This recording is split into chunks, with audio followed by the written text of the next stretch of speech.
안녕하십니까, 박병웅입니다. 베네수엘라는 남미에 있는 대륙이죠.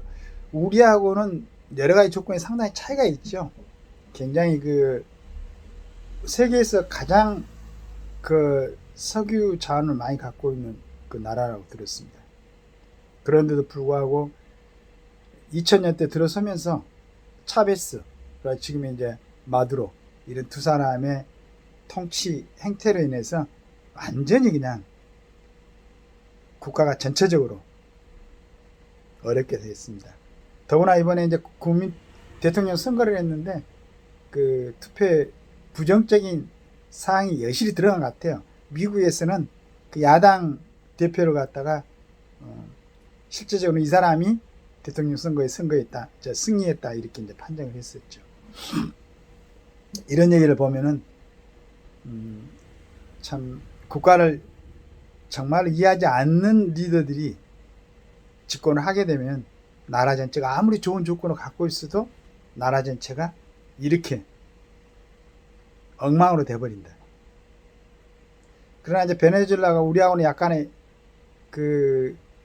차이가 있는 게, 지극히는 저렇게 하면서 나라는 가난해지고 어지럽고 여러 가지 상황이 있더라도 직접적으로 타국의 침략을 받은 이치는 아니죠. 남미에 있고 그 주변 나라들이 베네수엘라를 갖다 침공해가지고 할 그러한 의사들이 있는 나라들이 아니고, 주변 국가들이 또 미국도 있고 대륙 자체가. 근데 우리나라는 틀리죠. 우리나라가 만약에 베네수엘라 같은 저런 상황이 된다 그러면 바로 적화돼 버리죠.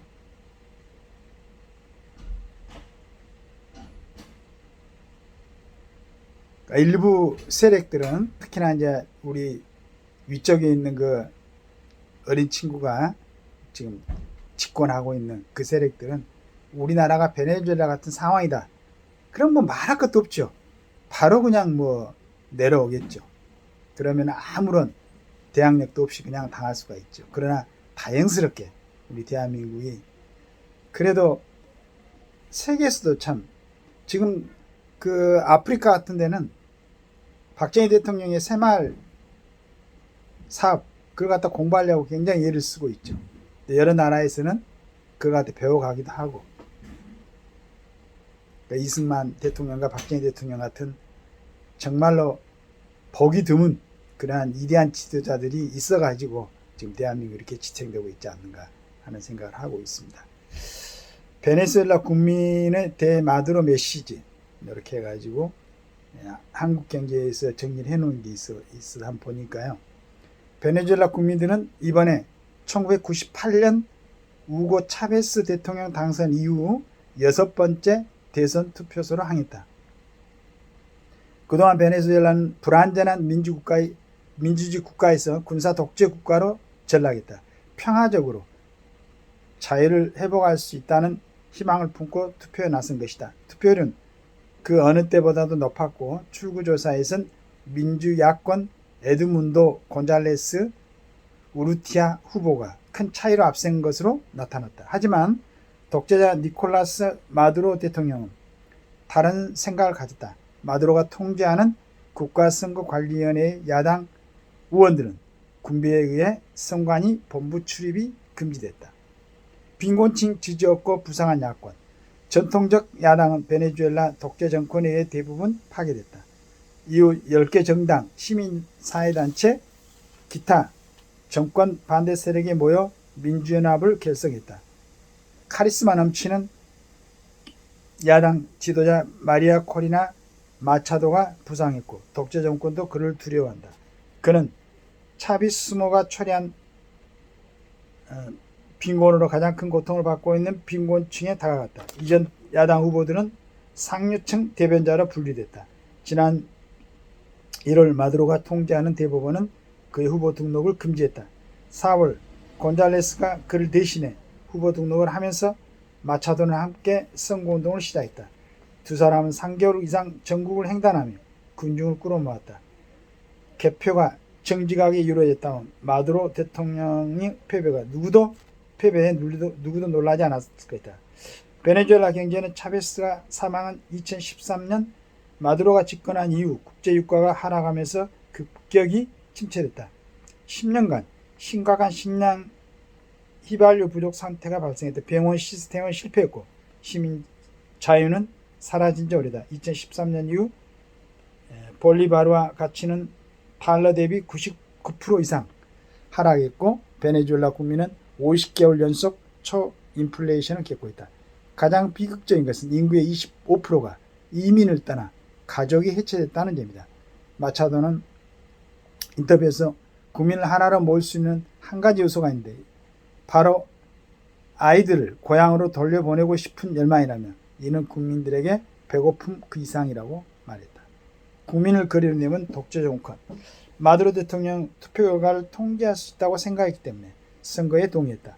더 이상 독립적인 뉴스 매체가 없기 때문에 독재 정권 이야기는 TV에서만 들을 수 있다. 매일 쏟아지는 마두로 선전은 일자리의 식량 배급이 정권에 달려있다고 뻗들었다. 하지만 마두로 대통령조차 이것만으로 충분하지 않다고 생각했다. 그는 선거 기간 제복을 입은 군사 요원들을 동원해 야당 집회를 방해하고 지지자를 자의적으로 처벌했다. 베네수엘라에서 다른 나라로 이주한 770만 명의 국민 중 약 절반이 유권자로 등록되어 있다. 이에 따라 정권은 해외 투표를 어렵게 만들었고 7만여 명이 투표할 수 있도록 했다. 7만여 명만. 전자투표기는 투표 후 확인서를 생성한다. 이 투표용지는 양측 참가인이 개표한다. 하지만 현 정권이 부정행위를 할 수 있는 방법은 얼마든지 있다.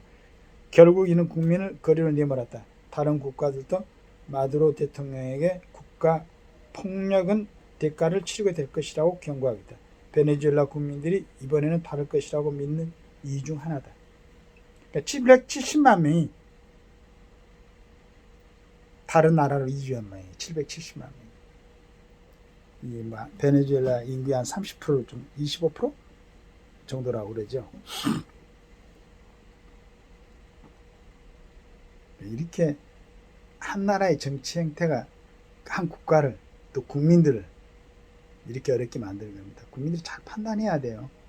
가장 중요한 어떤 정치에 대한 개념인가.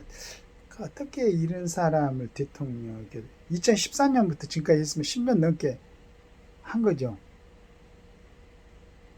결국은 국민들의 선택입니다. 이번에는 제대로 국민들이 선택한 것 같은데 아마 이제 그 개표 과정이라든가 투표 과정에서부터 좀 문제가 있었던 것 같아요. 여러 가지로. 새로운 모습으로 베네수엘라가 거듭나기를 기대합니다.